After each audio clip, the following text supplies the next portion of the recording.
Alright, y'all, it's that time. I know I am fashionably late, but I had bigger fish to fry, because this update was rather small. That shows you how fast I look at this update log. I just saw I got one new move and literally, quite literally, just rolled my eyes. So I originally wasn't going to make any video on it, and I was honestly debating whether or not I should make it short yet. But I am here now because all my duties that I was going to fulfill, aka editing another video, have been complete. So now I think it's worth going over. As you probably know by now, because I am late, Choso got his awakening, if you can call it that. Which, you know, I guess I would prefer 4 moves instead of 1 move, but this move is really cool. Slicing Exorcism. I originally kind of brushed it off. It looks cool, and it does a decent amount of damage. Plus it makes funny noises. Just ignoring the debris like I didn't mess this up 12 times. If you press 1 regularly, it bounces everywhere and makes funny noises.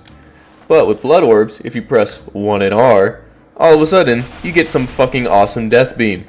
But honestly, the move is really cool. Plus that, like honestly, just the blood laser.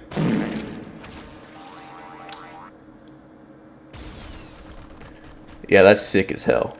And like usual, because I am late to updates, I'm just going to go over quickly some of the other stuff in just like a quick little segment. Just because you probably already heard it and seen it a million times. Just a bunch of general changes, some game mode changes. Actually, a big game mode change is Head Splitter is no longer in the pool of whatever the mode's called, where you swap moves all the time. So that's cool. We no longer have to worry about that. That was always a fear ever since that got added. If you do play customs or roulette. Soda delivery got a slight change. Don't really know anybody who really used that too often. That's like over the moon about that, but you know, nice to see. But yeah, another change I glanced over at first, but looking back can be kind of massive is the charge variant of Piercing Blood on Choso got a slight damage reduction. Overall, I think that's a healthy change because it did an insane amount of damage, and it really cuts down on the one-shot combo potential that Choso has, so that's a pretty good change overall, very healthy for the game. I do like that, although I still do think that since it's a hard move to kind of land, at least consistently, that it should still do a decent amount of damage. But, you know, another nerf to Choso is that his special now consumes his awakening meter during his awakening.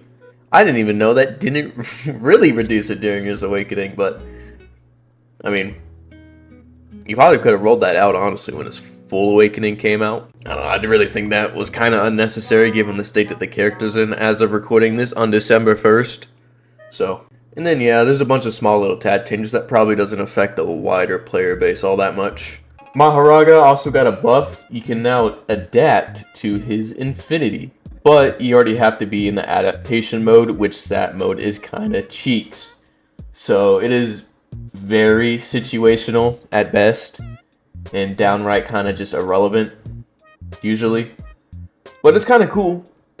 I wish Tez were to make it so that you could, if you weren't in his mode, you could switch his modes and then adapt, because I think that would just be a lot more fun.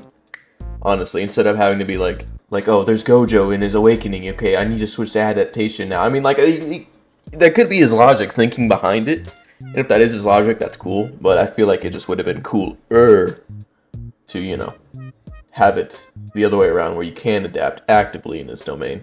Also, Mahito, his Soul Fire no longer can chain together because it's a little stun afterwards. So you can counter it with either by pressing M1 or just any, like, Majin Kick move or whatever the hell else. So Mahito's Soul Fire move became from a combo extender to a finisher move-esque ranged move, whatever the hell you want to call it. Oh yeah, Megumi. Yeah, Megumi got a burf. He got a bit of a buff nerf. Totality got nerfed. I didn't think Totality needed to be nerfed, alright? Long ass wind up, but you can just block. I did not think Totality needed a nerf, but, you know, it got nerfed. But Toad got a buff, so Toad is no longer the worst move in, like, the whole game. So that's cool. And that's about it. General game tweaks, so, yeah, small update. Nothing really, groundbreaking, but, nice quality of life. It's just a nice quality of life update. So, good job, Tez. I look forward to, playing your game more. Yep, and that's all I really gotta say. Goodbye.